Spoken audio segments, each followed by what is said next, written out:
আজি প্ৰায় দিনৰ 10 বজাৰ পৰা 12 বজাৰ ভিতৰতে এই কাণ্ডটো হৈছে।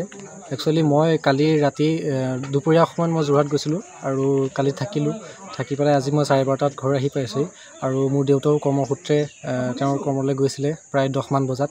গতিকে সেই 10 আৰু 12 বজাৰ ভিতৰতে আমাৰ ঘৰখন খালী হৈ আছিলে, তলামৰা আছিলে। কি বস্তু নিছে?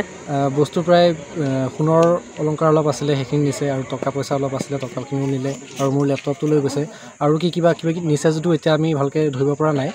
পাছত আৰক্ষীক জনাইছেনে আপোনালোকে? আৰক্ষীক জনাইছেনে? আৰক্ষীক আমি ততাতৈয়াকৈ জনালোঁ আৰু আৰক্ষী ফালৰ পৰা মানুহ আহিছে, আহি পেলাই সেইখিনি চালেহি আৰু এতিয়া তদন্তৰ কাৰণেও আগবাঢ়িছে আৰু লগতে এতিয়া স্নিফাৰ ডগৰ ব্যৱস্থা কৰিছে, সেইটো আহি আছে। গতিকে কি হয় দেখা যাব। আপোনালোকে কাৰোবাক সন্দেহ কৰিছে নেকি?